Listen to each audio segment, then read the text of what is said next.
이제 전도서의 이제 결론 부분에 다다르게 되었습니다.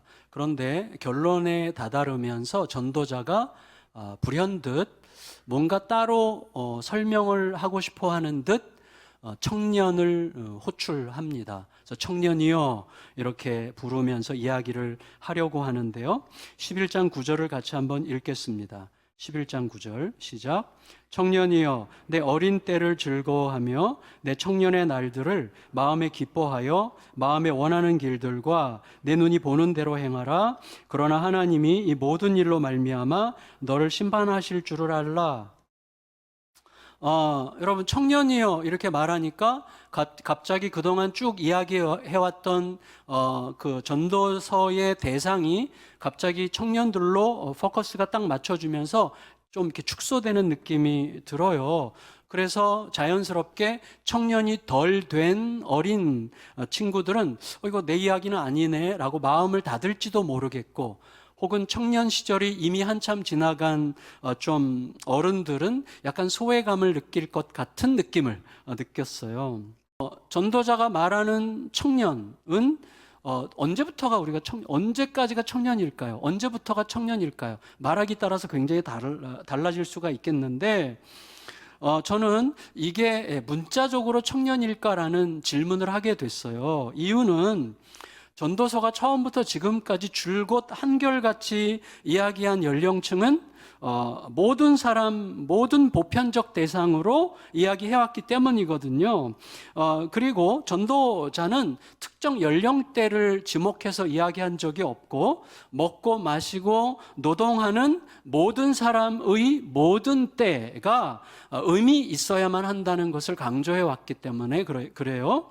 더군다나 우리 지금 9절인데 9절의 말씀이 사실은 8절에서 반복되었어요. 8절에서도 기뻐하고 즐거워하고 그 대신에 악을 조심하라는 식으로 이야기를 한 것이 9절에 다시 반복되는데, 8절에서는 청년이 아니라 모든 사람들을 대상으로 이야기했거든요. 그런 의미에서 갑작스럽게 청년을 그냥 우리가 생각하는 연령대의 청년이라고 생각한다면 좀 맥락상 자연스럽지 않습니다. 그런 의미에서 저는 이런 거죠. 나이는 60이어도 마음은 청년이다 라는 말이 뭔지 제가 실감하게 된 입장에서, 제가 올해 이제 60이 됐는데 그런 입장에서 청년을 이렇게 정의하기로 결정했어요. 청년은 모든 사람의 오늘이다. 청년은 모든 사람의 오늘이에요. 그러니까 우리들의 모든 인생에서 가장 젊은 날은 바로 오늘이죠. 모든 사람에게 남은 모든 인생에서 가장 젊은 날은 오늘이에요. 따라서 나이가 들었어도 또 질병의 터널을 통과하고 있는 중이라고 할지라도 내가 의식을 잃어버리기 전까지의 모든 오늘은 우리들의 인생 중에 가장 젊은 날, 곧 청년의 날이라고 할 수가 있겠습니다. 그게 전도서가 지금까지 줄곧 이야기해왔던 먹고 마시고 노동하는 기쁨을 발견하는 영원성을 담은 오늘, 곧 영원한 오늘이라는 주제를 쭉 이야기해왔는데 그 주제에 훨씬 더 부합한다고 하는 생각이 듭니다.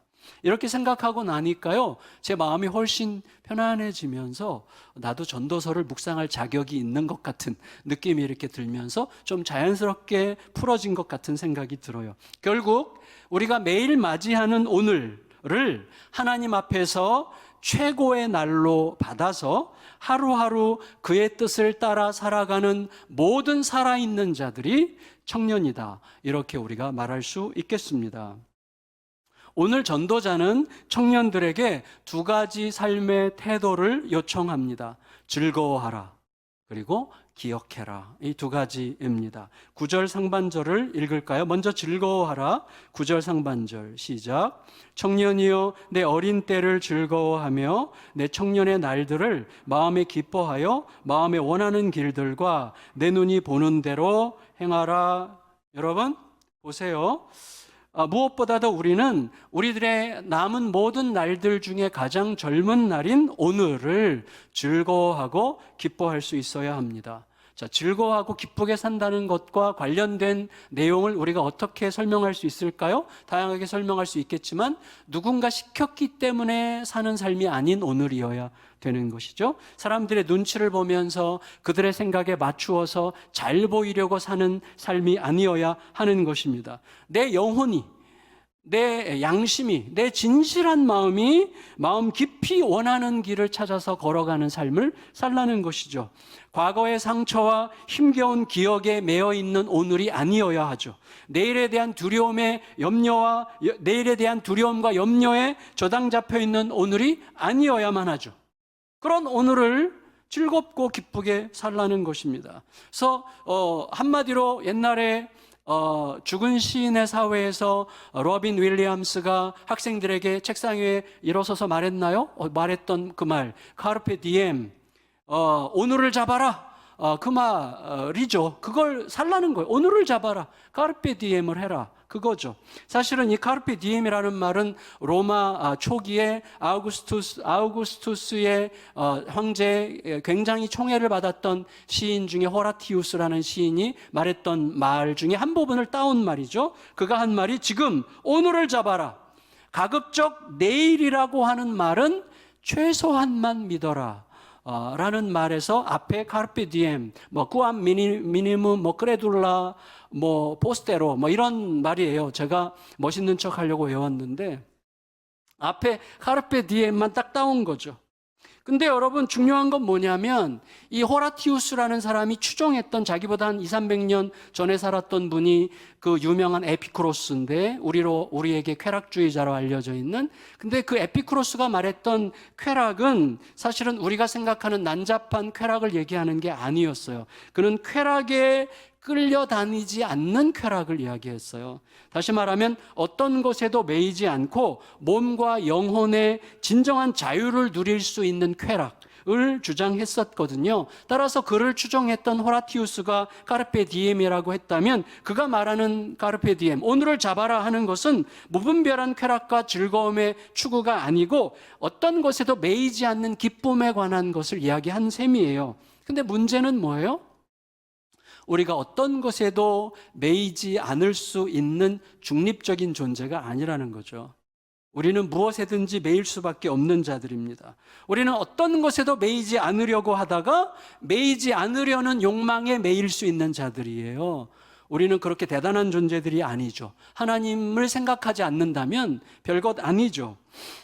따라서 여러분, 우리를 매이게 하는 어떤 것들보다도 우리 더 강한, 그러니까 우리를 강하게 매면서도 자유케 하는 그 신적인 가치에 매이지 않으면, 오직 주의 사랑에 매여가 아니라면 우리는 어떤 것이든지 매여서 그것에 의해서 조금씩 황폐해져 갈 수밖에 없는 자들이죠. 그런 의미에서 에피쿠로스나 호라티우스보다는 전도자의 말이 훨씬 더 설득력 있게 들립니다. 전도자가 뭐라고 말하죠?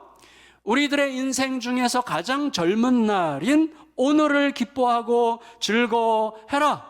그러나 동시에 내가 가는 길과 그 가는 길에서 우리가 행하는 모든 행동들에 대해서 창조주 앞에서 책임질 수 있는지를 기억해라. 이렇게 이야기하는 것입니다. 여러분 9절 다시 한번 읽겠습니다. 9절 시작. 청년이여 내 어린 때를 즐거워하며 내 청년의 날들을 마음에 기뻐하여 마음에 원하는 길들과 내 눈이 보는 대로 행하라. 그러나 하나님이 이 모든 일로 말미암아 너를 심판하실 줄을 알라. 하나님의 심판대를 생각만 해도, 하나님의 심판대 앞에 선다고 하는 것은 생각할 때마다 너무나 부담스러운 장면이에요. 일단 우리들은요, 대체로, 안 그런 분도 계시겠지만 대체로 마음껏 즐겁게 살 만한 시간이 별로 없어요. 그리고 물질적인 여유도 별로 안 돼요. 마음껏 내가 즐겁게 살 만한 물질적 여유? 나 충분해 라고 말할 수 있는 분들이 얼마나 될지 모르겠어요.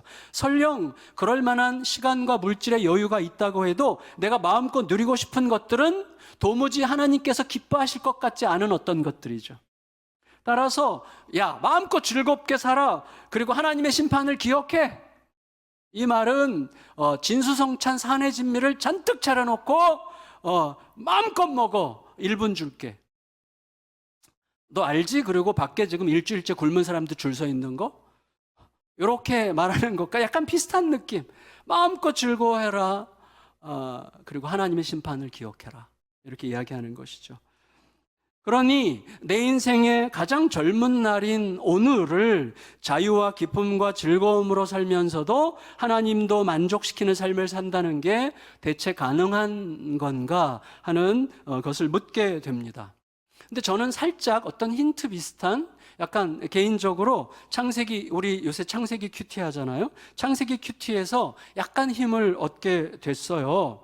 자, 하나님께서 선악과만 빼고 에덴 동산의 모든 나무의 열매들을 얼마든지 먹을 수 있게 하셨다고 하는 대목을 보면서 어떤 느낌이 왔어요. 그래서 제가 큐티 노트에 보통 이제 기도문을 적는데 그날 제 기도문의 주제가 얼마든지였어요. 얼마든지. 그래서 이렇게 적었습니다. 주님께서는 선을 넘는 욕망에 손대지 않고도 얼마든지 복되게 살 수 있게 하셨습니다.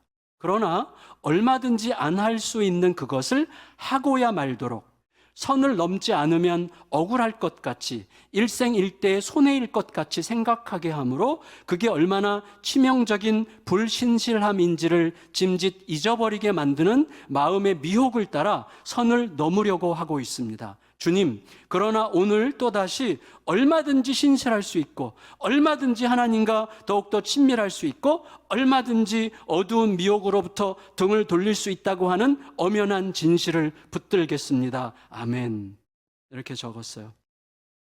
여러분, 오늘 전도자가 하고 있는 말은 제가 지난주에 말씀드렸던 우리는 두 개의 진실 사이에 거룩하고 아름다운 긴장감을 가지고 서야 된다는 말과 연관이 있습니다. 지난주에 말씀드렸던 하나의 진실은 뭐죠? 하나님께서는 아시고 보시고 기억하시고 친히 모든 일을 이루실 것이라는 진실. 이 진실은 우리를 무책임한 방관에 빠뜨리는 대신에 믿음의 담대함으로 이끄는 힘이어야만 하는 거죠. 하나님이 다 아셔, 다 하실 거야. 그래서 우리는 마음대로 해도 돼. 이런 식의 심리가 작동하거든요. 그렇게 방종하는 자유로운 방종이 아니라 오히려 하나님에 대한 확실한 믿음의 굳건함으로 우리를 이끄는 힘으로 작동해야만 하는 것이죠. 동시에 또 하나의 진실은 뭐였습니까? 하나님께서 아시고 보시고 기억하시고 모든 것을 행하신다는 진실 외에 그러나 하나님은 그것을 언제 어디서 어떻게 행하실지 모른다는 진실이죠. 그 진실 때문에 우리들은 종교적 조급증에 빠지고 뭐가라도 하지 않으면 안 될 것 같은 불안함을 느낄 가능성이 있지만 그 대신에 그 진실, 언제 어디서 어떻게 하실지 모른다는 진실은 우리를 진실한 성실함으로 매일매일 성실함으로 언제일지 모르니까 늘 신실하게 살아가게 만드는 동력으로 작동해야 하는 것이죠. 마찬가지로 전도자는 오늘 우리에게 두 개의 진실 사이에 또 서게 하는 것이죠. 타인에게 매이지 않는 삶, 현실에 매이지 않는 삶, 과거와 미래에 매이지 않는 삶, 그리고 오늘 하고자 하는 것을 마음껏 즐겁게 행하는 기쁨을 누려오는 삶, 이게 진짜다. 이 진실과 또 하나, 그러나 그 모든 행동이 반드시 전능하신 창조주 하나님 앞에서 판단을 받게 될 책임 있는 행동이어야만 한다는 진실 사이에서 서서 가라. 그래, 그 긴장 속에서 살아가는 법을 배워라. 이런 식으로 우리에게 권면하고 있는 것 같습니다. 하지만 여러분 생각해 보면 그런 균형 있는 삶, 얼마든지 즐거우면서도 하나님께 충분히 받아들여질 만하게 살아갈 수 있는 삶이라는 게 과연 가능한 것인가에 대해서는 여전히 매우 막연합니다. 근심이나 염려 없이 즐겁게 살아가는 동시에 하나님의 심판의 날을 생각하면서 악이라는 악은 얼씬도 못할 만큼 거룩하게 살아가는 삶은 과연 가능한 것인가? 라고 전도자는 우리에게 물으려고 하고 있어요. 10절 상반절을 읽을까요? 11장 10절 상반절 시작. 그런즉 근심이 내 마음에서 떠나게 하며 악이 내 몸에서 물러가게 하라. 무슨 말이에요? 근심이 내 마음에서 떠나가게 하며 즐겁게 살라는 거죠. 그리고 악이 내 몸에서 물러가게 하라. 하나님의 심판을 기억하며 살라는 거죠. 자, 이 두 가지를 지키며 살아가는 게 가능하냐고 또 생각하게 하는 것입니다. 여러분, 우리가 보면요, 걱정 근심이 하나도 없이 매우 낙천적으로 행복하고 즐겁게만 살아가는 것처럼 보이는 분들이 계세요. 그런 분들이 전혀 없는 게 아니죠. 또 어떤 분은 악이란 악은 얼씬도 못할 것 같이 매우 경건해 보이는 분도 계시죠. 너무 보면 막 홀리. 그래서 너무 거룩해 보이는 분도 계시죠. 그런데 여러분, 자, 이 두 가지가 만날 수 있습니까? 매우 낙천적으로 늘 즐겁게 사는 것과 매우 홀리하게 사는 것이 만날 수 있을까요? 매우 낙천적으로 사는 동시에 경건하게 산다는 것이 가능할까요? 그건 우리도 모르게 충돌하지 않겠습니까? 그 사람 속에 대체 뭐가 있을지 우리가 어떻게 알아요? 낙천적으로 즐겁고 자유롭게 살지만 그 명분으로 자기도 모르게 짐짓, 하나님의 진노를 살 만한 행동들을 범하고 자기도 모르는 사이에 누군가를 해롭게 할 가능성은 얼마든지 많은 거예요. 그리고 매우 경건하고 매우 거룩한 것처럼 보여도 실제 마음은 하나님의 심판에 대한 두려움에 눌려있고 자유와 즐거움이 하나도 없이 강박적인 죄책감과 작은 실수에 대한 과도한 집착이나 각박한 경건주의적 소심함으로 살아가고 있는지도 모르죠. 사람의 마음을 누가 알겠어요? 여러분, 이 모든 모습들이 전도자는 뭐라 그래요? 다 어린 시절의 현상들이다. 어린 시절의 현상들이다. 그래서 어떤 거예요? 풀어주면 망아지처럼 날뛰고, 그리고 규율에 꽁꽁 묶으려고 하면 지나치게 소심한 강박에 사로잡히는 이 어린아이, 어린 시절의 어두운 모습들이라 이런 식으로 우리에게 알려주려고 하는 것 같아요. 10절을 다시 한번 읽을까요? 10절 시작. 그런즉 근심이 내 마음에서 떠나게 하며 악이 내 몸에서 물러가게 하라. 어릴 때와 검은 머리의 시절이 다 헛되니라. 여러분, 그러면 이런 허무한 시절, 헛된 시절을 마땅히 피하면서 살아갈 수 있는 길은 과연 있는 것일까? 여러분, 너무 빨리 정답을 말하면 오히려 설득력이 떨어진다는 것을 알고 있지만 우리 온 인류가 그 길을 발견할 수 있는 곳이 예수 그리스도의 십자가 말고 또 있을까 싶다는 말을 빨리 하고 싶습니다. 길이 없어요. 그리스도의 십자가 외에는. 여러분, 엄청난 기쁨과 자유의 만족으로 당당하게 동시에 지극히 주의 깊고 책임 있게 살아갈 힘이 우리에게는 없어요. 우리는 반드시 치우치게 되어 있습니다. 교회도 마찬가지고 어디로나 치우치게 되어 있어요. 예, 자유를 이야기하면 반드시 어디선가 방종이 일어나고요. 그 다음에 계속해서 뭔가 꾸짖고 심판을 얘기하면 굉장히 주눅들어서 하나님을 이상한 하나님으로 만들어버리는 그게 우리들의 모습이라는 말이죠. 근데 여러분, 생각으로는 가능해요. 그렇게 즐거우면서도 하나님 앞에 살아가는 게 생각으로는 가능하지만 실행은 완전히 불가능합니다.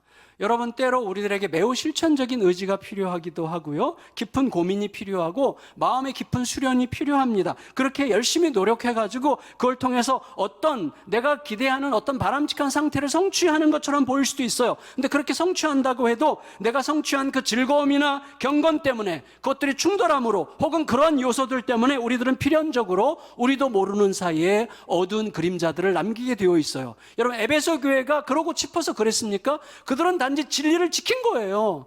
근데 진리를 열심히 지키다 보니까 사랑을 어느새 다 잃어버리는 거예요. 어떤 교회는 사랑하다가 진리를 훼손시키는 거죠. 그게 우리들의 한계예요. 연약함이죠. 여러분, 이것을 어떤 그림으로 표현할 수 있는데 우리는 일직선 위에 중앙에 서 있어요. 일직선 위에 중앙에 서 있고 왼쪽 끝에는 즐거움이 있고 오른쪽 끝에는 경건이 있어요. 우리는 왼쪽 끝과 오른쪽 끝을 동시에 갈 수 없어요. 그게 우리들의 입장이에요. 이 땅을 살아가는 우리들의 모습이에요. 그러니까 우리들의 의지로 살아가려고 할 때 즐거움은 왼쪽에 있고 경건은 오른쪽에 있기 때문에 둘 다를 동시에 추구한다는 것은 불가능한 일입니다. 하지만 십자가는 우리를 직선 위에 세우지 않고 삼각형 위에 세운다고 저는 생각해요. 십자가는 삼각형 위에 우리를 세워요. 그리고 삼각형의 꼭대기에 있는 십자가만 보게 해요. 그러면 십자가가 양쪽으로 동시에 도달하게 해주는 거예요. 여러분, 십자가는요, 명사가 아니라 동사라고 저는 말하고 싶어요. 우리가 명사, 동사 비유 많이 하는데 무슨 말이냐면 십자가는요, 우리를 일정한 어떤 수준, 일정한 어떤 상태를 보장해주는 어떤 명사형이 아니고 날마다 우리를 움직이게 하는, 날마다 우리를 새로운 출발점에 서게 하는 동사적 속성을 갖고 있어요. 우리를 날마다 도전하고 날마다 새롭게 자극하고 날마다 새로운 용기와 힘을 주어서 넘어지더라도 다시 일어나게 하시고 그 길을 가게 하는 날마다 움직이는 능력이죠. 십자가가 보여줍니다. 뭘 보여줘요? 나를 완전히 받으신 그 영원한 사랑의 품을 기억하게 함으로 어떤 것에도 매이지 않는 자유를 누리게 하죠. 그래서 십자가 앞에서 나를 완전히 받으신, 당신의 아들을 죽음에 내어주실 만큼 나를 완전히 받으신 그 사랑을 기억함으로써 누가 나를 욕하거나 뒷담화하고 다닌다거나 내가 사람들에게 모함을 당해도 아프긴 하지만 그것에 매여서 노예처럼 살아가지는 않을 수 있는 자유를 우리가 누리게 되는 것입니다. 동시에 이 십자가가 보여주는 나의 확연한 처절한 죄성, 하나님의 아들이 죽으실 만큼 처절한 나의 죄를 보게 하심으로 죄에 대한 민감한 경계심으로 건강하게 살아가게 하는 것이죠. 십자가가 이 둘 모두를 우리에게 충족시켜주는 능력이 되는 것입니다. 우리는 하나님이 질서의 하나님이라는 것을 잘 알면서도 하나님의 은혜와 용납을 과대포장해서 무분별하고 무질서한 욕망을 추구하기가 쉬운 존재들이죠. 동시에 우리는 하나님께서 우리들의 잘못을 막 감시하고 숨은 죄악까지 낱낱이 찾아내가지고 심판하는 분이 아니라는 것을 알면서도 때로는 하나님을 그런 분으로 둔갑시켜서 스스로를 방구석에 가두는 그런 연약함을 가지고 있는 자들입니다. 하지만 주님께서 가르쳐 주신 우리들의 삶의 진실이 뭔지 우리가 알고 있어요. 그 진실이 뭡니까? 하나님의 눈부신 사랑을 알수록, 그 눈부신 사랑을 알수록 아름다운 두려움, 이 아름다운 두려움이 뭐예요? 경외심이죠. 이 아름다운 두려움에 사로잡혀서 그 사랑에 부합하는 삶을 너무나 살고 싶은 이 자유로운 선택이 충만해지게 하시고, 그리고 사랑에 부합하지 못할까봐 건강하게 긴장하는 삶의 균형을 잡아가게 되는 것이죠. 지극히 아름다운 사랑을 보여주는 사람을 생각해 보세요. 여러분에게 지극히 눈부시게 아름다운 사랑을 보여줬던 사람을 만나면 어떻게 되죠? 갑자기 마음이 확장됩니다. 마음이 넓어지죠. 정말 아름다운 사랑을 보여주는 사람을 만나고 그 사람 앞에 딱 있으면 마음이 이렇게 넓어지는 것을 느껴요. 그분의 절정이 우리 예수님이시죠. 여러분, 십자가의 눈부신 사랑을 깨닫는 동안에 우리는 자유를 누리는 중에도 하나님의 맑고 깨끗한 사랑과 공의의 은혜가 하나님이 어떻게 하기도 전에 우리가 스스로 나를 점검하게 만들죠. 따라서 십자가 사랑의 존귀함에 비추어서 살게 되면 방종에 빠지지 않은 채 즐거워할 수 있고 죄책감을 충분히 이길 만큼 자유로울 수 있게 되는 것입니다. 예수님의 십자가의 그 은혜가 있는 것이죠. 요한복음은요, 요한복음의 서론 1장 1절에서 3절 사이에 이 서론에서 이 십자가의 주인공이 바로 만물의 창조주라고 선언했습니다. 만물이 그에게서 나왔고 그랬죠. 말씀이 육신이 되었는데 그가 만물을 지으셨다 이렇게 얘기하죠. 십자가의 주인공이 곧 만물의 창조주세요. 여러분, 전도자가 창조주에게서 십자가를 봤을 가능성은 별로 없어요. 이 전도서의 전도자가 그는 창조주를 알고 있었지만 창조주를 보면서 십자가까지 보았기는 굉장히 어려웠을 거예요. 하지만 우리는 십자가를 통해서 만물의 창조주를 볼 수 있게 됐습니다. 그리고 그분이 우리를 위해서 자기를 온전히 내어주신 불가사의한 신비를 보죠. 여러분, 욥 생각해 보세요. 욥이 굉장히 똑똑한 사람이죠. 시대의 모순과 혼란을 다 꿰뚫고 있었고 그 시대의 혼란과 모순이 내 안에서 얽혀 들어가면서 내가 현재 당하고 있는 고통과 이게 해석이 안 되고 설명이 안 돼서 너무나 큰 혼란 속에 있었을 때, 그리고 그 욥을 너무나 잘 이해하고 있는 전도자, 이 두 사람이 어디서 문제가 해결되는 것을 보는 거예요? 창조주 앞에 섰을 때예요. 논리적 추론으로 해석됐기 때문이 아니라 창조주의 신비 앞에서 압도당했을 때 이게 풀어지는 것을 경험하는 거예요. 여러분, 마치 대자연 앞에 가면 이게 설명이 됐기 때문이 아니라 그냥 압도당하면서 내 자신의 문제에 그냥 살아도 되겠구나, 이게 되는 거죠. 그냥 저절로 되는 거지 내가 충분히 설득당하고 해석됐기 때문에 살아가는 게 아닌 것이죠. 따라서 욥이나 전도자가 창조주를 대면한 것만으로도 온갖 삶의 모순과 혼란이 확연하게 정리된 것을 느낀 게 사실이라면 우리는 십자가를 지신 창조주를 통해서 훨씬 더 선명하게 그 길을 갈 수가 있게 된 것입니다. 그래서 전도자는 오늘을 살아가는 모든 신자들에게 뭐라고 얘기해요? 창조주를 기억하라, 이렇게 이렇게 얘기하고 있는 거예요. 1절, 2절 읽겠습니다. 1절, 2절. 12장 1절 2절 시작. 너는 청년의 때에 너의 창조주를 기억하라. 곧 곤고한 날이 이르기 전에 나는 아무 낙이 없다고 할 해들이 가깝기 전에 해와 빛과 달과 별들이 어둡기 전에 비 온 뒤에 구름이 다시 일어나기 전에 그리하라.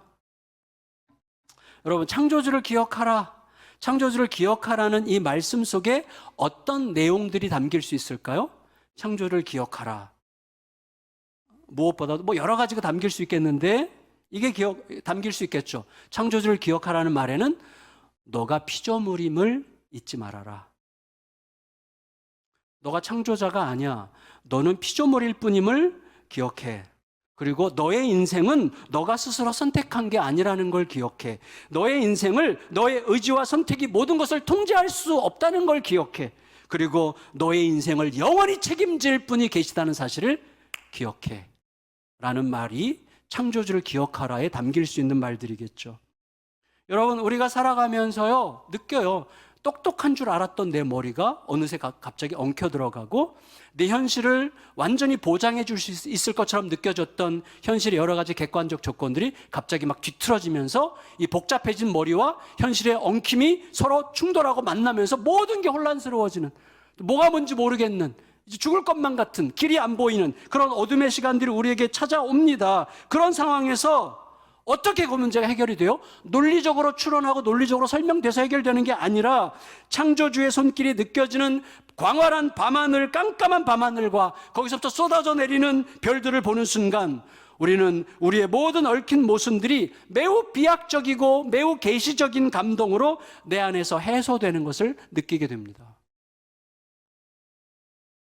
희한한 비약적 신비가 거기 있어요. 예를 들어서 옛날에 제가 한번 말씀드렸는데 제가 개척하기 전에 주례를 하기로 한 젊은 부부가 있었어요. 10년을 사귀었어요.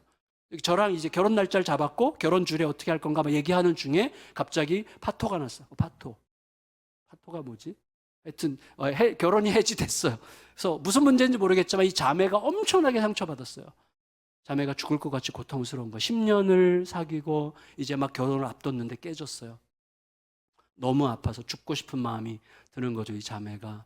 그리고 이제 죽는 셈 치고 한번 여행이나 가자. 그래서 인도를 갔는데 인도에 가면 낙타 여행이 있대요. 낙타 여행. 낙타 타고 광야로 사막으로 가서 사막 한가운데 거적대기 깔고 누워서 몇 시간 하늘 보는 여행이에요.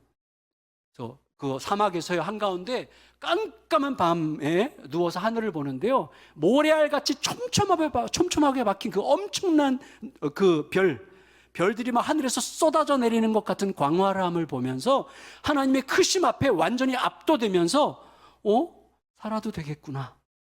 나 살고 싶어. 라는 마음이 갑자기 찾아온 거예요.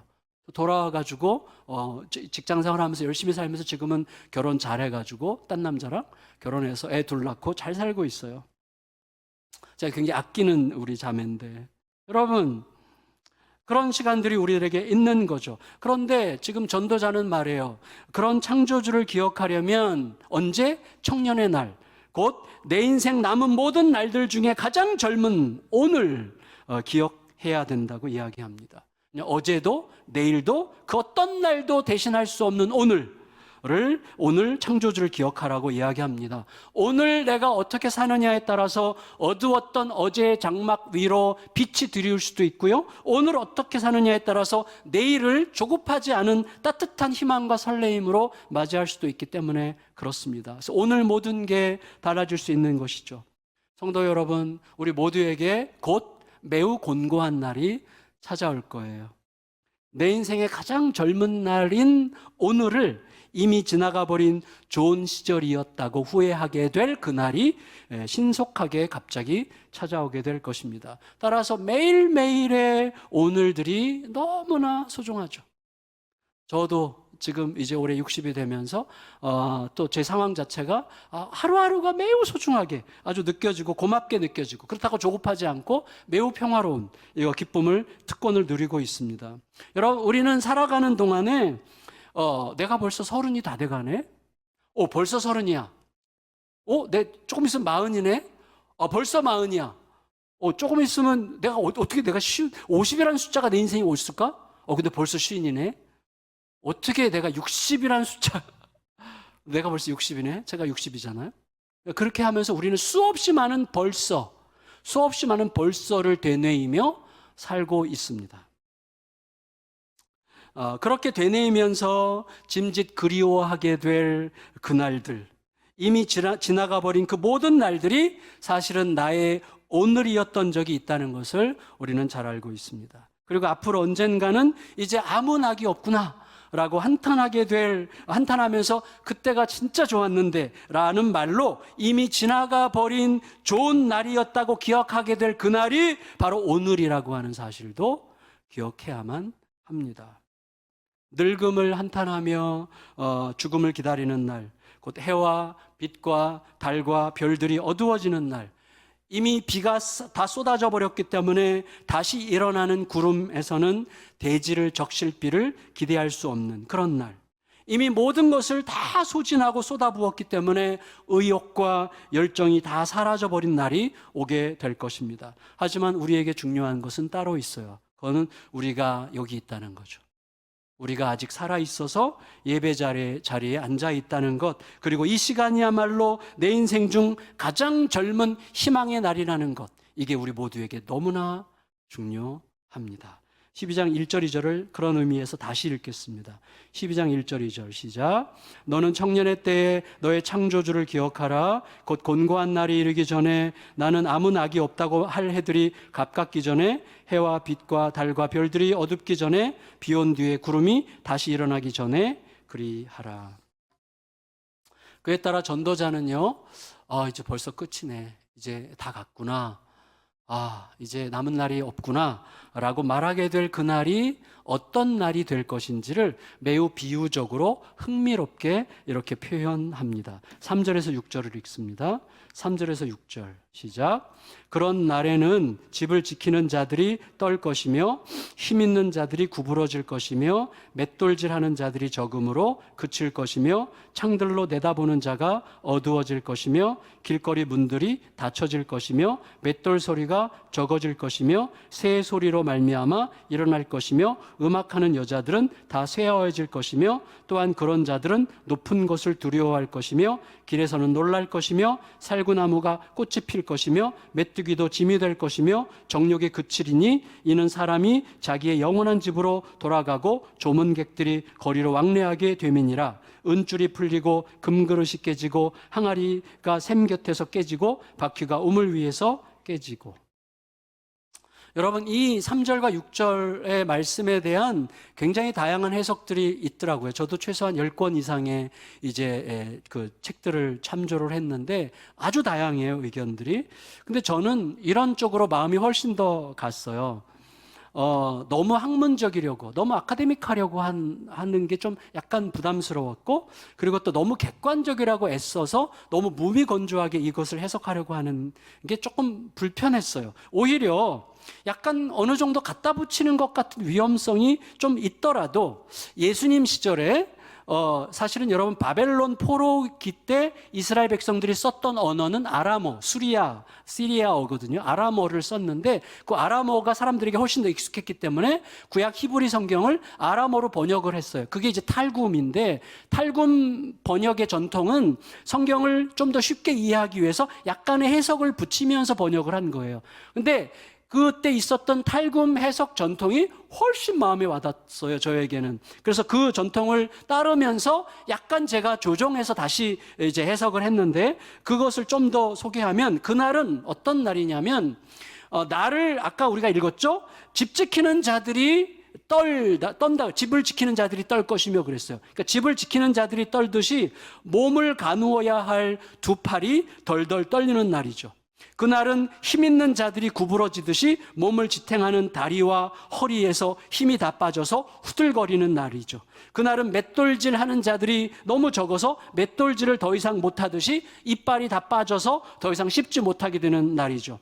그날은 창들로 내다보는 자가 어둠에 가려지듯이 눈이 침침하고 흐려져서 무엇이든지 선명하게 보기 매우 어려운 날이죠. 그날은 길거리 문들이 닫히듯이 귀가 막혀서 제대로 들을 수 없는 날이고, 맷돌 소리가 점점 적어지듯이 목소리에 힘이 빠지는 날이고, 새소리에 잠이 깨듯이 새벽잠이 없어지는 날이고, 음악하는 여자들이 쇠해지듯이 즐겁고 흥겨운 기쁨이 소멸하고 노래가 점차 사라지는 날이죠.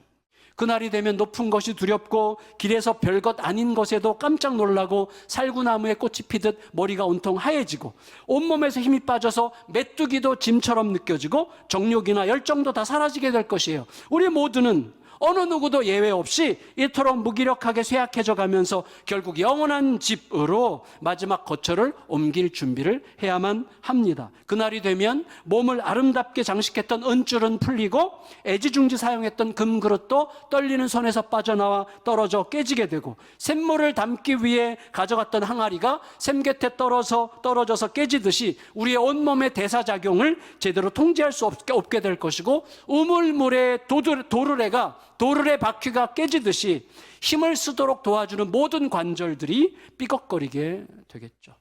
이런 생각을 하면서 다시 한번 3절에서 6절을 읽겠습니다. 시작.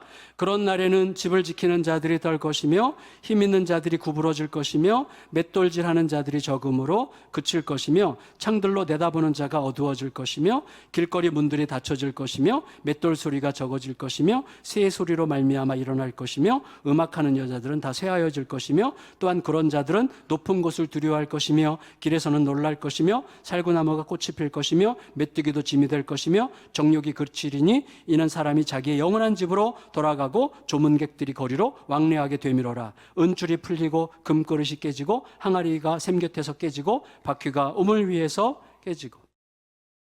결국 여러분, 행복과 불행, 기쁨과 슬픔, 웃음과 눈물, 그리움과 반가움, 이 모든 것들로 점철되었던 모든 세월들을 고스란히 겪어낸 우리들의 몸은 흙으로 돌아가고 몸에 담겼던 영은 하나님께로 돌아가 영원토록 다시 올 수 없는 이 땅에서의 모든 날들을 내려놓게 될 것입니다. 7절 읽습니다. 7절 시작.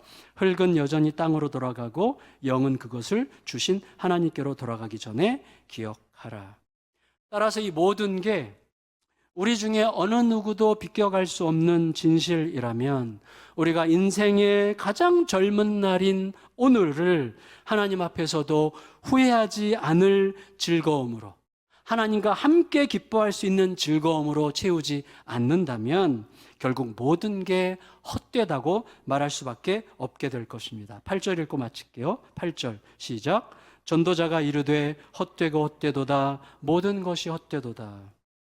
여러분, 그러니 전도자가 또다시 모든 게 헛되다고 말함으로써 모든 게 헛되다고 말할 수밖에 없는 현실에서도 우리는 헛되지 않았다고 살 수 없겠느냐라고 질문하는 그의 질문을 들어야만 합니다. 따라서 우리들은 전도자에게 이 말씀을 기록하게 하신 성령님, 곧 예수님을 통해 매우 즐겁고도 경건하고 자유로우면서도 책임있고 당당하면서도 겸손하게 살게 하시는 성령님께 기대어서 서로를 응원하며 지지하며 격려하며 환대하며 힘을 주며 살아가야만 하겠고, 이 시간에 그것을 한번 연습하면서 마칩시다. 서로를 응원하면서 이렇게 이야기할까요?